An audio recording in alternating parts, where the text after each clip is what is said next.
Welcome to everyone to a Do Better webinar. As you all know, we have a new administration in the US, a new administration that is coming with very interesting intentions and changes that normally take more time in the diplomatic scene.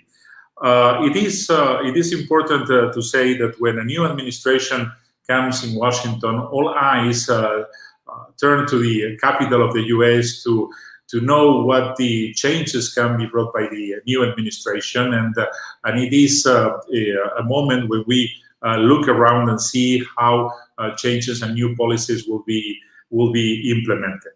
And we have today the pleasure of having with us Robert Riley, who is the Consul General of the United States in Barcelona. We will discuss with him together the priorities of the new administration and the role of diplomacy in international relations. Let me introduce Robert Riley, who came to visit me once he arrived in Barcelona 2 years ago. We arrived to Barcelona more or less at the same time. I was coming from the US at that time to head Esade, and he was coming from being the chargé d'affaires of the US Embassy in Belarus, in Minsk.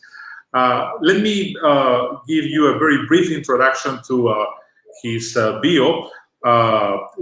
Robert speaks Spanish, Russian, and Hungarian, which is very remarkable. At least for me, Russian and Hungarian are like impossible languages to learn. So he must have a very strong capacity to learn languages. He's married and has 2 sons. It is also relevant for us to know that he has his bachelor's degree in political science from the University of Notre Dame in Indiana.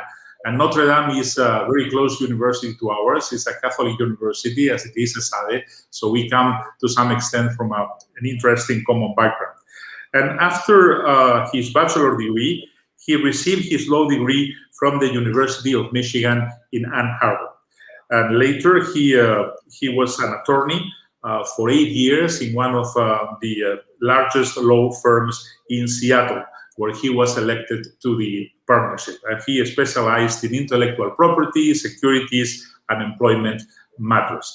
And at one point, maybe he could tell us about this. He made a turn in his career, and he decided to move into the foreign service. And he has had a very interesting and varied career in the U.S. Foreign Service.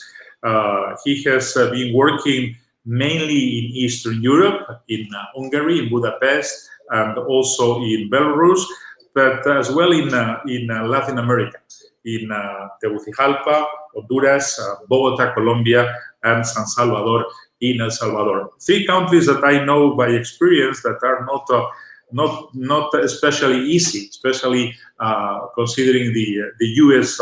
And the involvement of the U.S. in these countries, and the relationship of the U.S. with these countries, which are very, very, very strong.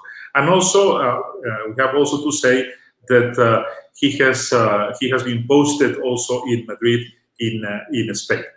So in the middle of these positions overseas, he has also had a number of responsibilities in Washington, in the White House, in the Organization of American States, and also he has been the Deputy Director of the Office of Southern European Affairs in Washington. So it's a very seasoned career diplomat with postings in Washington and overseas that I am sure can share with us a lot of his knowledge and his experience. Robert, thank you so much for coming to Esade, and we are looking forward to listening from you. Thank you very much, Koldo, for that very generous introduction. I really appreciate it. And I really appreciate this opportunity from Esade to come and talk about the new Biden administration and what we can expect. I mean, we're already seeing some changes from the previous administration, but we'll talk a little bit about what to expect. I'll say just a few words here at the outset, and then I'm happy, of course, to answer questions as well that might be on people's minds. So let me just start off by saying, you know, I've talked a lot over my career about the arrival of new administrations. It's always very exciting. New people, new ideas, sometimes a new party. But rarely do we talk about significant changes between administrations and significant changes right out of the box. Typically, we have this phrase that we always use. It's the ship of state turns slowly, which just is the idea of like a big aircraft carrier, which is foreign policy. And for the United States, it's typically very difficult, just like an aircraft carrier, to get it to turn very quickly because there's so much that goes into it. But this is really the first time that this is different. We're seeing significant changes starting on January 20th when President Biden took over. And the changes are both with respect to policies and approaches. Policies and approaches. And they really did start day one.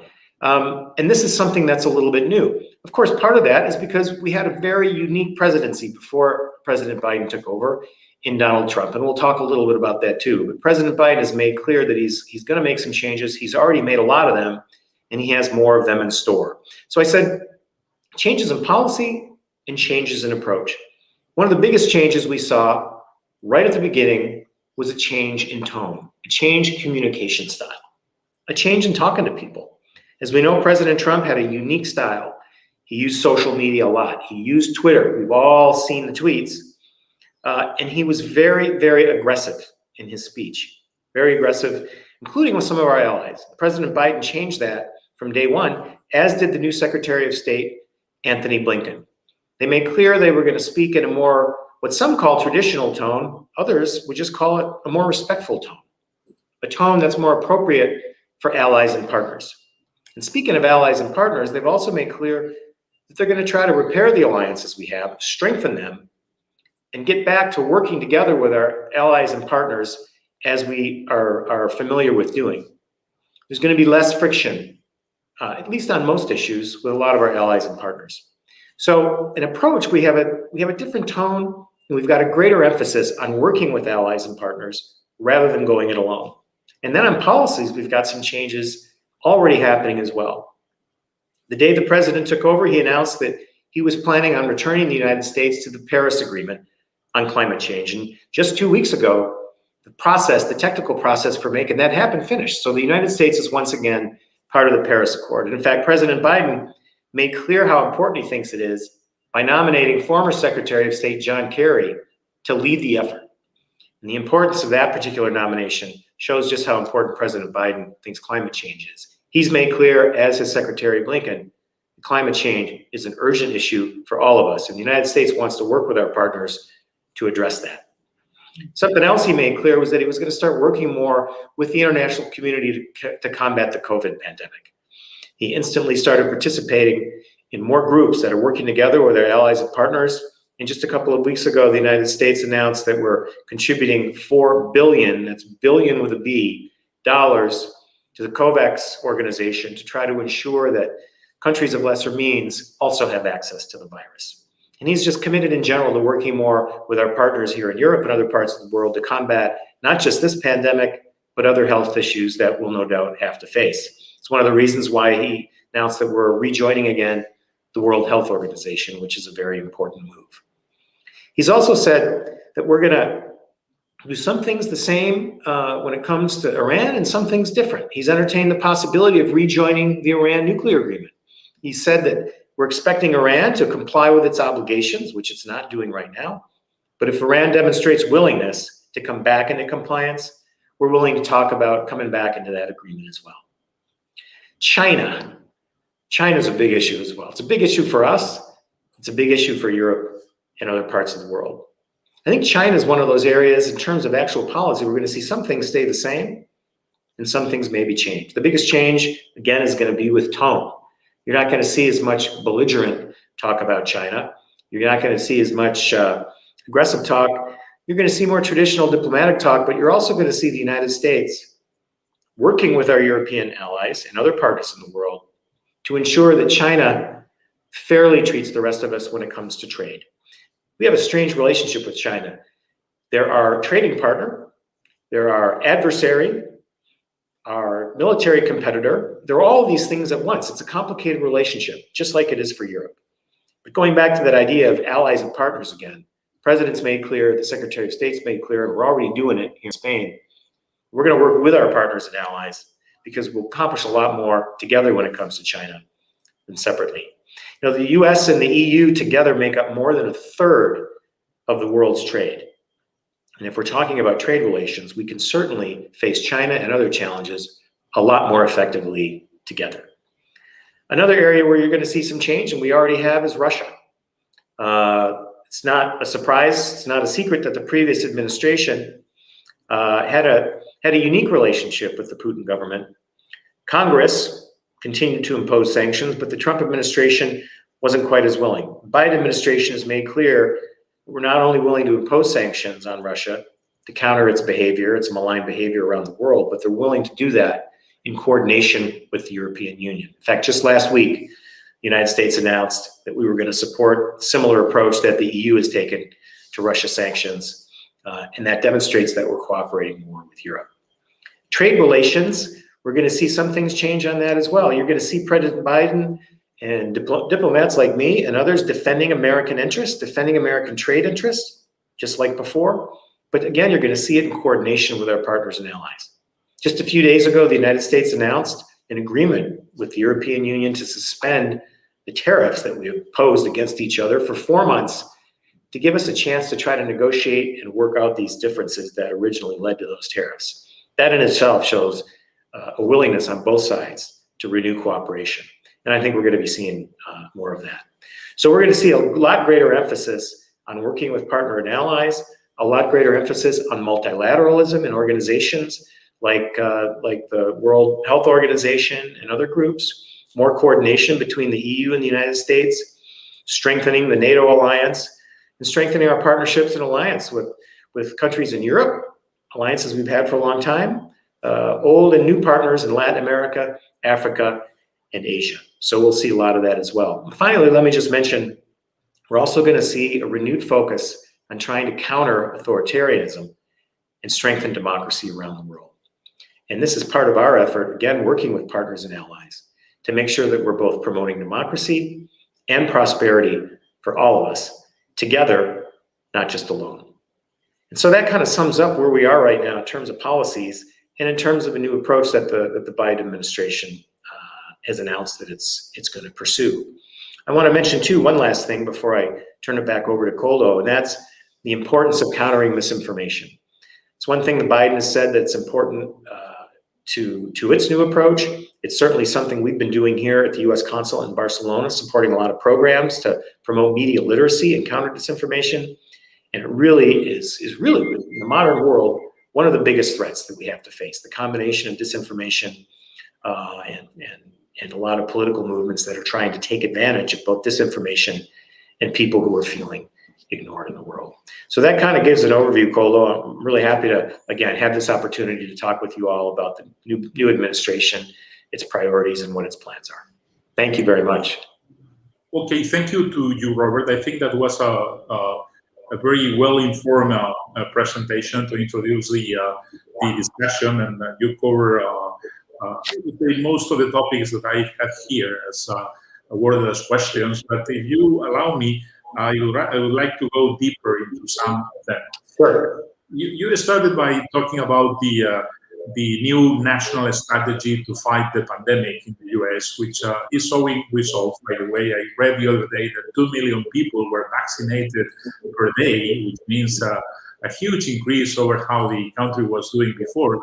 But you also mentioned the links that the US administration wants to build with international organizations and foreign governments and the effort to ensure a vaccination for everyone. Can you elaborate a little bit more on this? What are the criteria that are being used by the administration? You mentioned that this is an effort that it will cost $4 billion, which is an enormous effort. Can you elaborate a little bit more on this, please? Sure, I'm happy to. When I was mentioning the $4 billion, that's the U.S. commitment to the COVAX organization, which is the group of countries that's agreed to get together and try to find ways to make sure that the vaccine's available to lesser developed countries. I think the most important thing, to be honest, Koldo, right now that the administration has done is started to talk to people again and talk to our partners, involve ourselves again in organizations like the World Health Organization and other groups that are working together to try to combine science and politics to make sure that we're facing this together. And again, as I said in my brief opening, it's really not only focused on the COVID pandemic, it's focused on the fact that we all know, and science tells us, the COVID pandemic is not going to be the last pandemic. We're going to face more. And pooling our resources and knowledge and technology and funding, we'll be able to do a whole lot more. So I think really the important thing is that we're back in the game when it comes to cooperating with the international world on the pandemic. While, as you noted, we're trying to get more and more organized in the United States with the vaccination effort and continuing the counter-pandemic measures that, as a lot of people know, were kind of different depending on the state you were in and the city you were in. And we're trying to make sure that we're coming together to take more of a uniform approach. It's a little difficult in the United States. You know this, Koldo, because you spent a lot of time there. Our state system that we have is very decentralized, so it's not necessarily easy all the time to get everybody on the same page to follow the same approach, whether it's the pandemic or other things. But I think we're moving in the right direction, both with vaccinations as well as the measures, and internationally, because we're engaging again with our partners rather than trying to go it alone. Yeah, we know also about these issues of decentralization as well in Spain, as you know. But well, that is the political system that we have chosen, and it has advantages and sometimes creates some issues for governance and management as well. But it is right. true that good progress is being achieved in the U.S. and the Spanish context as well. And you mentioned that the U.S. is back in the WHO, which is also very, very good news, because possibly the only way to improving the World Health Organization, if it has to be improved, is joining it and making sure that it works better. Yeah, it's a lot more easy if you want to improve an organization, if you have issues with it, to try to engage in it and be part of it. Now, the previous administration had a different perspective, and I serve Republicans, I serve Democrats. It's part of my responsibility to promote the policies of either party and whichever president is in office. And I faithfully do that. It's a job I have, and if at some point I don't feel I can do that anymore, then I find another job.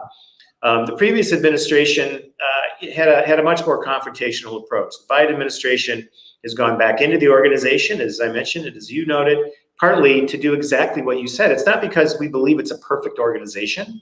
No organization is perfect. Absolutely. But because the Biden administration firmly believes that if there are things that need to be fixed, then we don't need to, as we say in English, throw the baby out with the bathwater. We don't need to completely abandon it and do things by ourselves or try to create another organization. We need to be there working with the people, having honest discussions about things that need to be changed, while also continuing to promote the things it's doing right. And the World Health Organization has played a key role, without a doubt, in facing the pandemic. Yeah, there have been some challenges, particularly when it comes to China's response and in coordination with the World Health Organization and the organization's efforts to hold China accountable for its initial lack of information. But these are things that we can influence inside the organization. It's a lot harder to influence it when you're not there for the meetings. Yeah, let me move to Europe. And you mentioned this new atmosphere of goodwill that has been created by this suspension of tariffs. And as I was commenting with you before we started, this will mean that the Spanish wine will be cheaper in the U.S. because it had so far a 25% tariff, which I think is very good news for Spanish wine producers, that they will be able to export more wine to the U.S. But further to this goodwill, there is also an issue that is important to consider, which is Brexit and the impact of Brexit in the relationship between the U.S., the UK, and the European Union.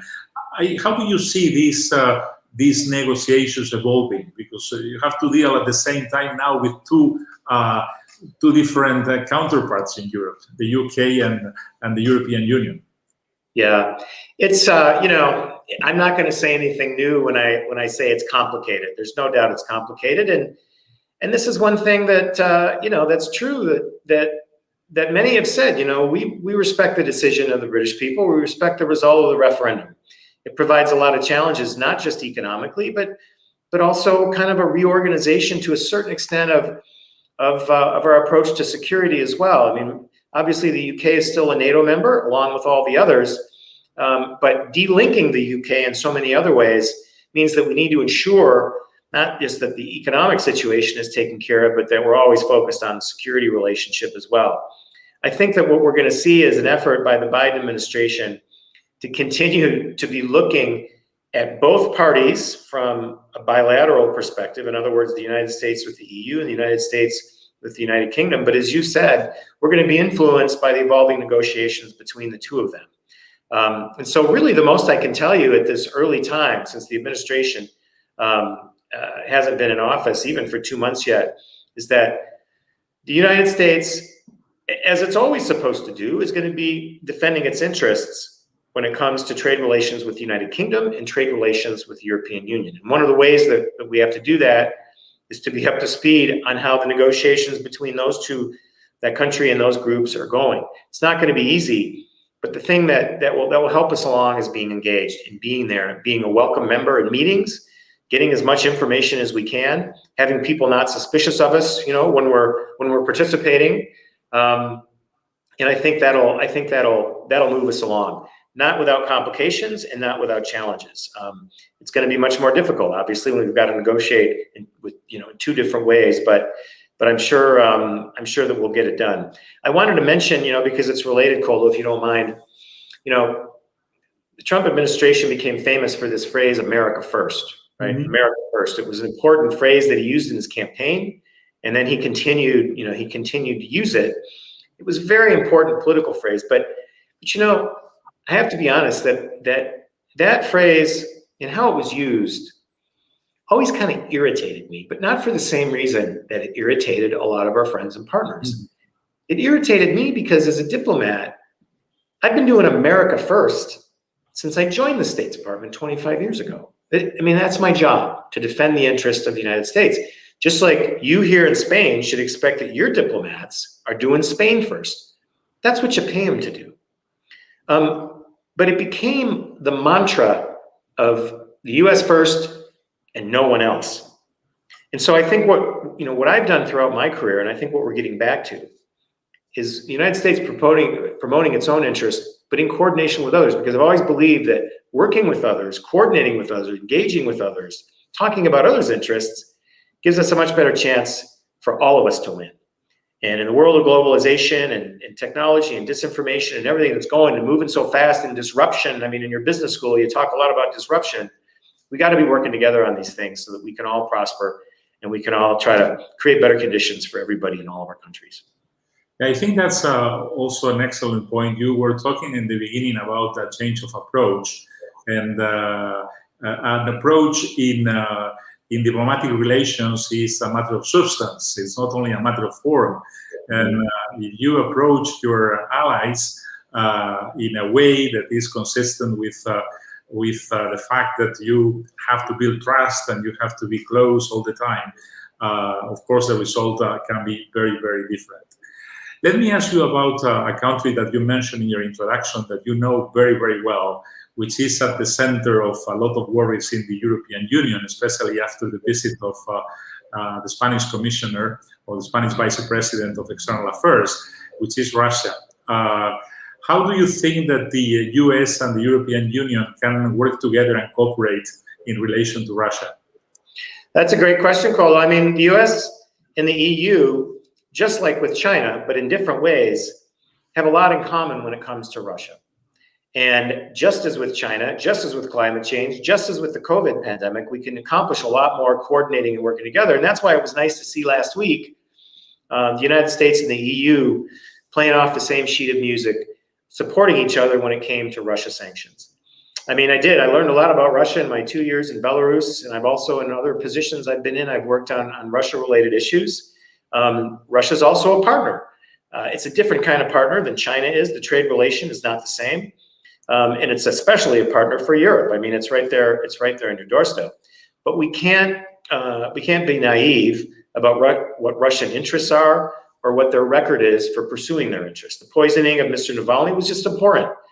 And it's the right thing to do for both the US and the EU to take firm stands. It's poisoned other people in the past. It's going to keep doing that unless there's a price to pay. Russia still hasn't gotten out of Ukraine. It hasn't gotten out of Eastern Ukraine. It hasn't gotten out of Crimea. We need to keep putting the Russians' feet to the fire. This is not to say that Russia's a terrible country or they should be our arch enemies, but they have to be accountable just like everybody else has to be. The human rights record is deteriorating. It's not a democratic country. As we know, Vladimir Putin has taken steps to cement himself in power for a very long time. There's an important trade relation, an energy relationship, a lot of things that the European Union, European countries have to do with Russia, but at the same time, we have to hold Russia accountable. And we don't do that by doing things differently on separate agendas or by letting them off when they commit just atrocities like the poisoning and later the imprisonment of Mr. Navalny. So, again, it's an area that's ripe for cooperation. It's ripe for coordination. We're not always going to agree, but we can do a lot more together. And let me introduce another tough nut to crack, which is China and the relationship between the US and China.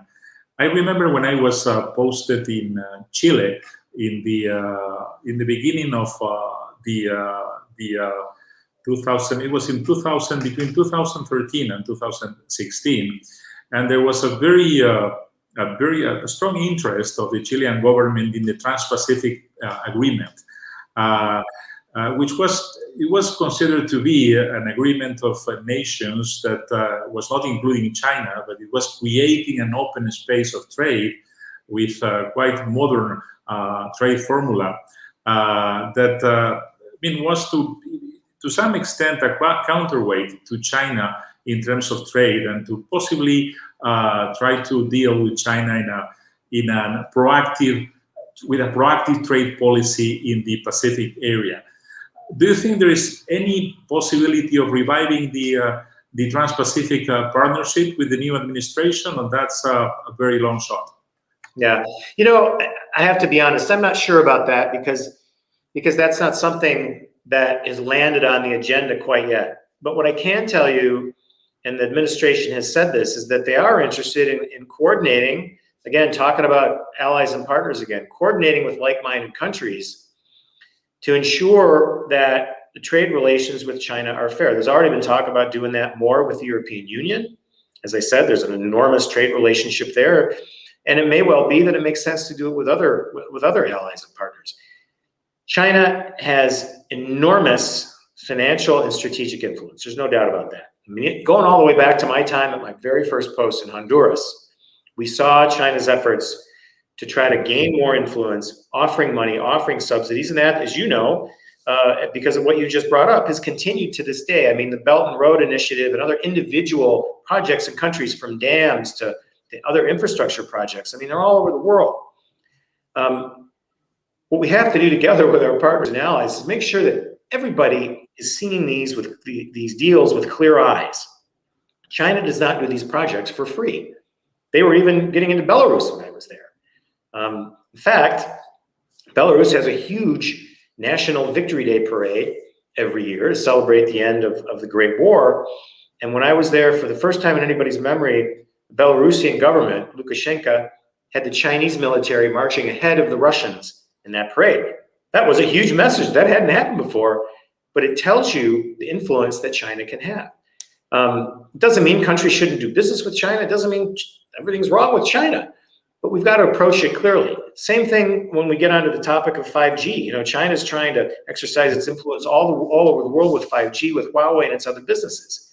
Unlike in Spain and in the US and most of our European ally countries, Chinese businesses are not entirely separate from the Chinese government. We've got to realize that. Doesn't mean we should never ever do business with any of them, but we've got to approach this from a realistic perspective. And when it comes to our security infrastructure and 5G, we've got to understand what the risks are. And that's why we're cautioning people against doing business with Chinese companies when it comes to 5G and airport scanners and a host of other critical infrastructure, because we really do think it poses a threat. On the other hand, we do a lot of trade with China. So that's why I said at the beginning, it's a complicated relationship. getting back to your question, I think there's value in facing these challenges together, as I said at the very beginning. And whether it's because of the Trans-Pacific Partnership or banding together with the EU, there's lots of opportunities to do that. Yeah, and developing the multilateral settings that allow for closer cooperation among allies, and with clear rules and with accountability structures that I would say make all countries more responsible. And I think that is the great legacy from the post-war agreement on the Bretton Woods institutions, the United Nations, that with the leadership of the US, these structures were created and mean a lot for the international community.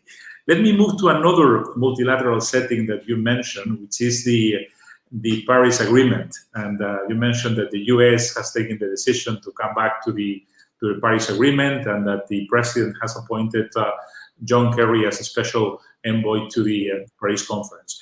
We know that that we are falling behind the targets of the Paris Agreement, and that a lot of risks are related to climate change. There's even a connection that can be made between a number of natural disasters and climate change.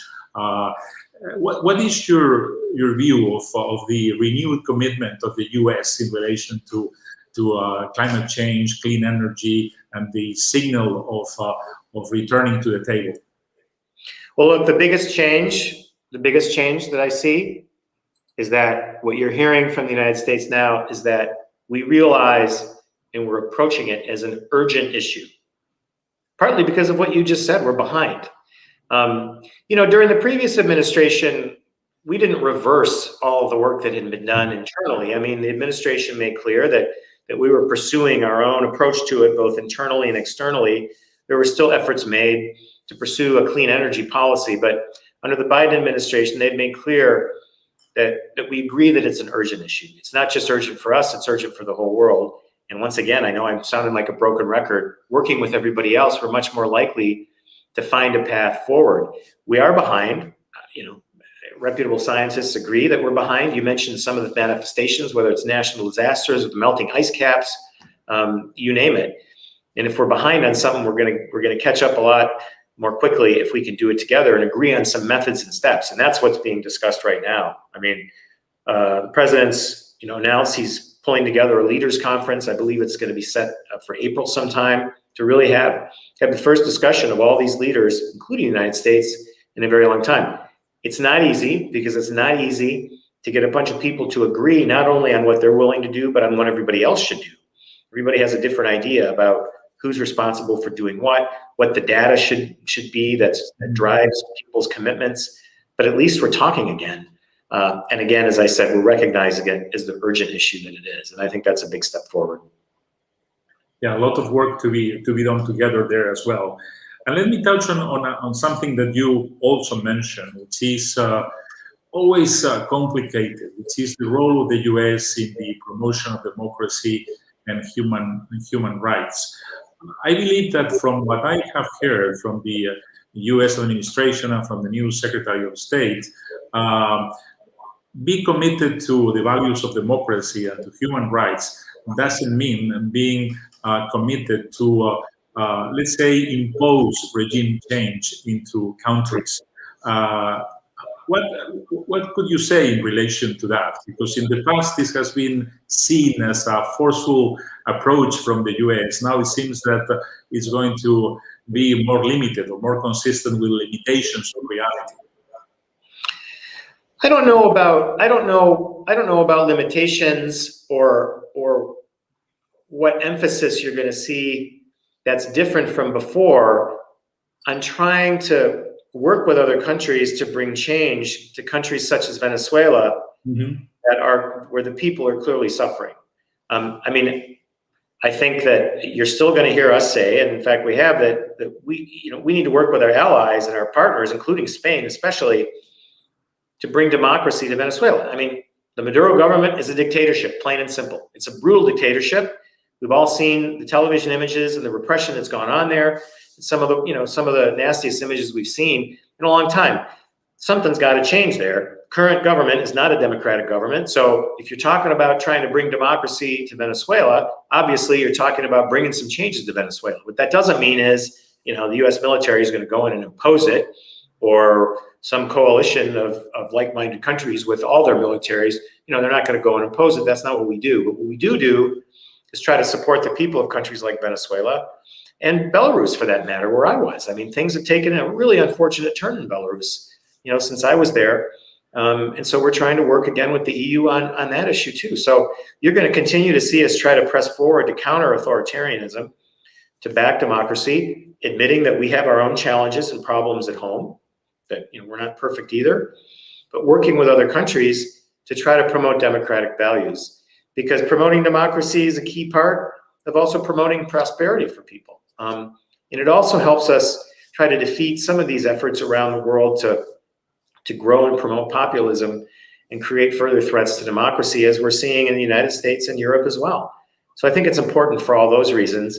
And I think we're going to continue to work for democracy in countries like Venezuela and Belarus and other countries around the world. It's very important.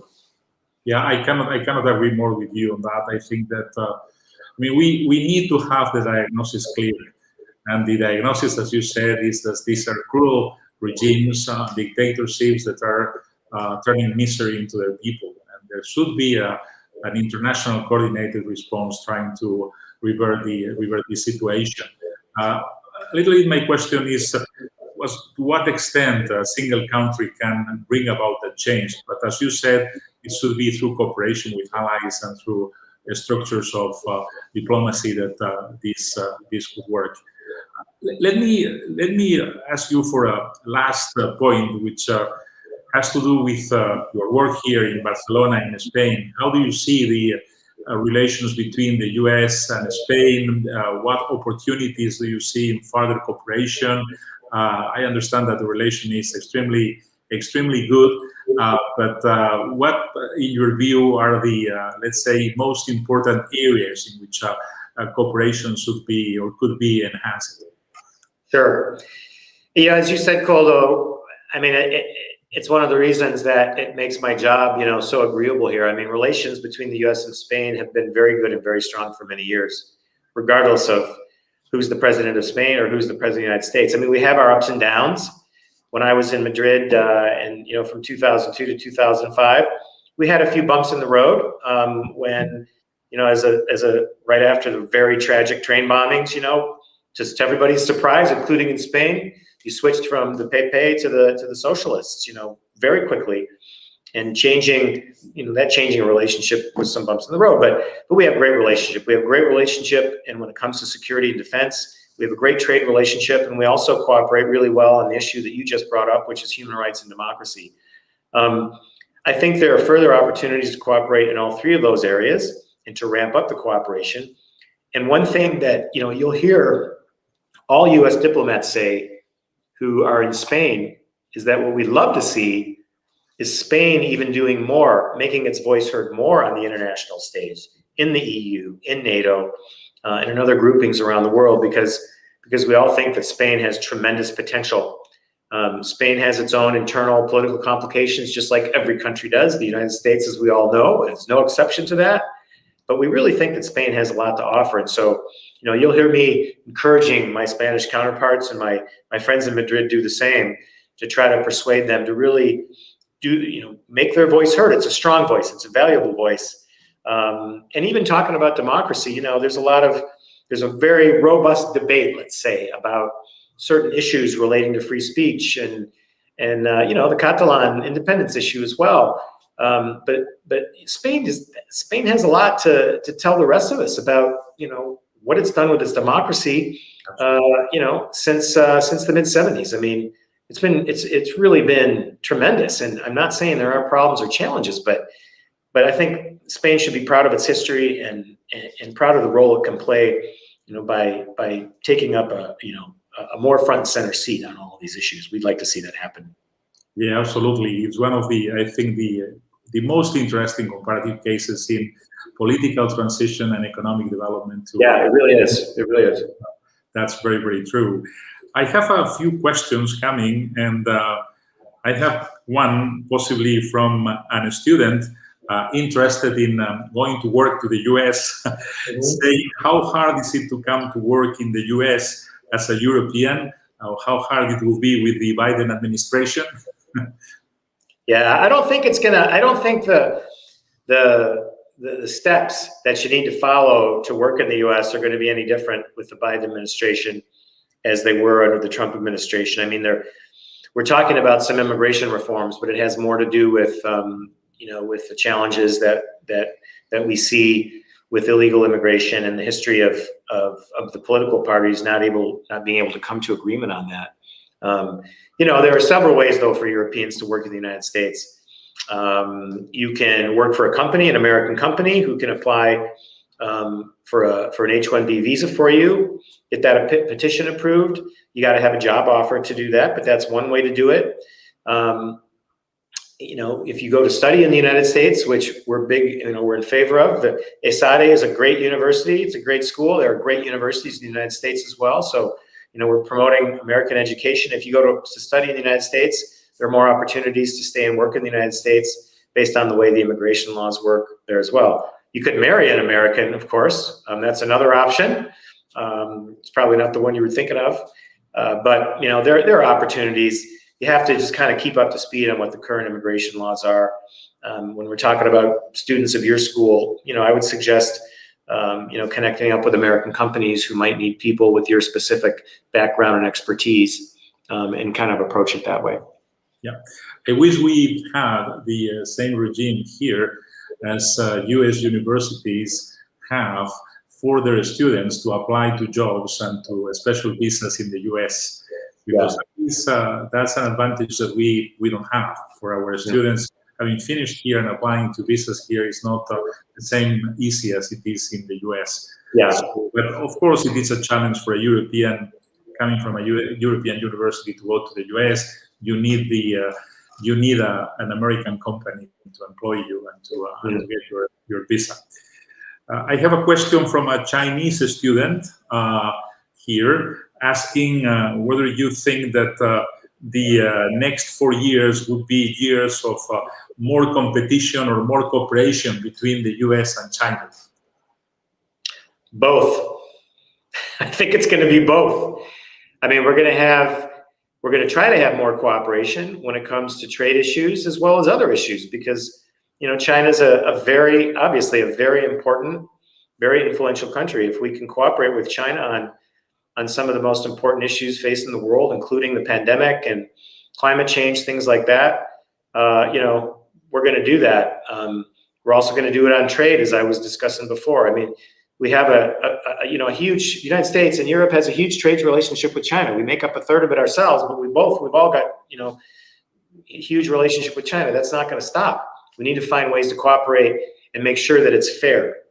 There's going to be cooperation when it comes to geostrategic influence, no doubt about that. There's going to be attempts to cooperate, but there's going to be competition. To a certain extent, how much more competition is going to be up to China. We all, recognize the current Chinese president has taken a much different approach from many of his predecessors.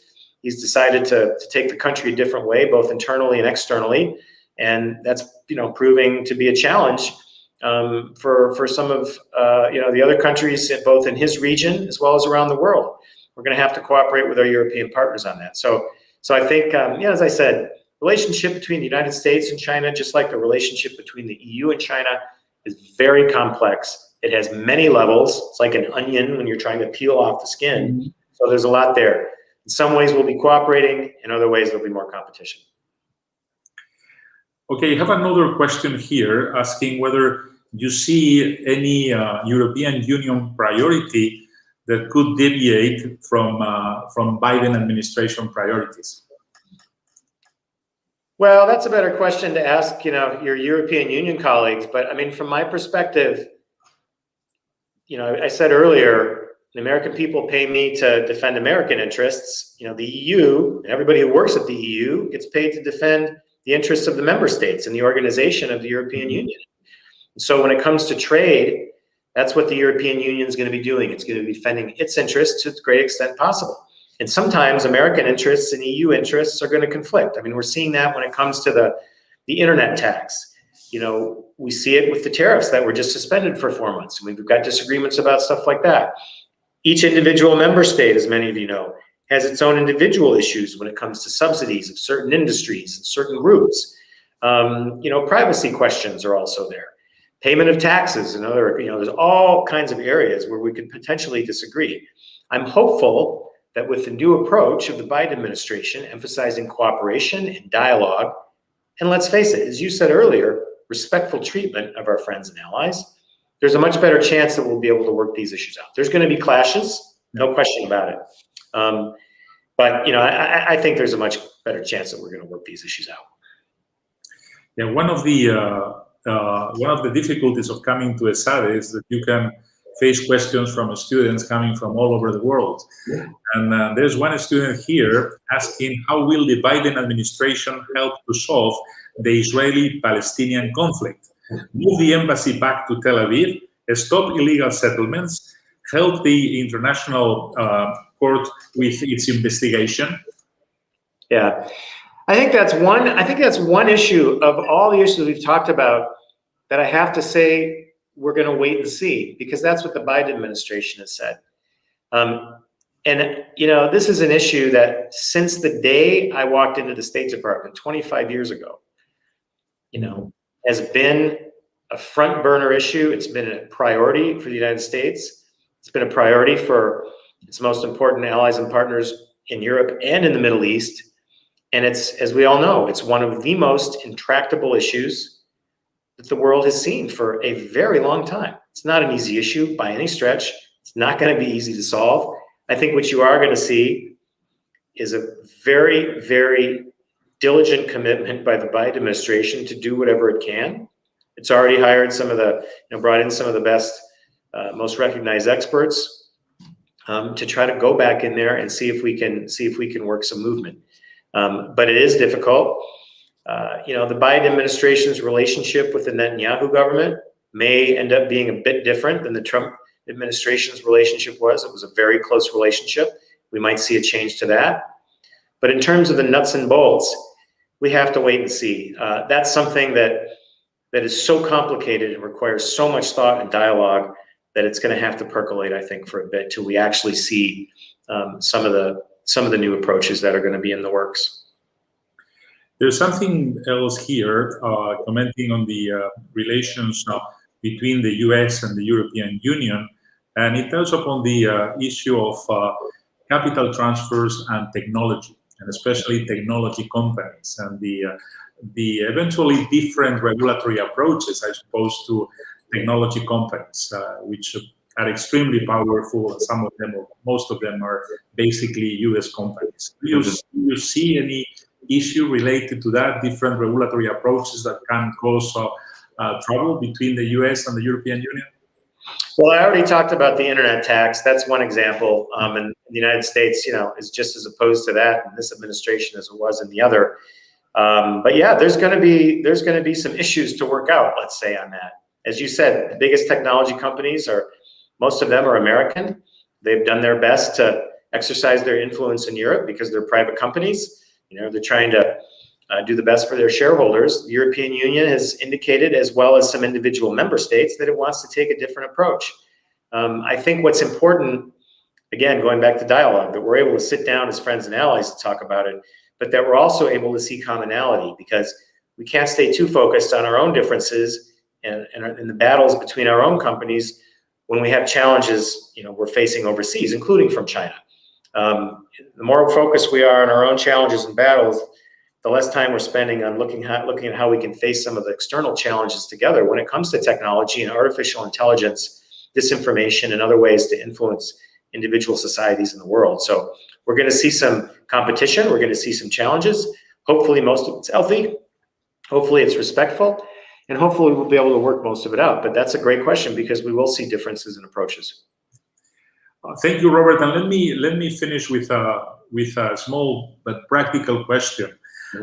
When do you see American companies coming back to El Prat, to Barcelona, so we can travel non-stop to the US? Is there any possibility for next summer that we will see flights resume to the US? I'll tell you, I and all of my colleagues here at the consulate are just as interested in that as you are. And the answer is, I don't know, because, one thing that is happening right now with the new administration, at least, hopefully it's in the short term, is tightening of travel regulations, not loosening of travel regulations. It's part of our effort to try to get a handle on the pandemic, coordinate with our other partners, and make sure that we don't make the pandemic worse while we're trying to get past it with the vaccines. So I really don't know. I'd like to see that happen as soon as possible, but it's very complicated, and I don't think we're going to see that until both sides are pretty sure that the pandemic's to the point where we can safely do that. Wish I had a better answer that it would be happening sooner. Yeah, we are all looking forward for that to happen and be able to return traveling. Well, this was an excellent conversation. Thank you so much. I think that you gave a lot of interesting points and answers to the questions that were on the table, and we have an overview of what the new administration is doing in terms of content and in terms of approach, also in international relations. So thank you, Robert, so much for coming to Esade and being today with us. Thank you very much for the invitation. I really want to thank you, Koldo, your whole team, as well as all your students who connected up today to participate in the talk. Really appreciate it. And again, thank you very much for the opportunity. It's always a pleasure to work with Esade. Thank you. Thank you.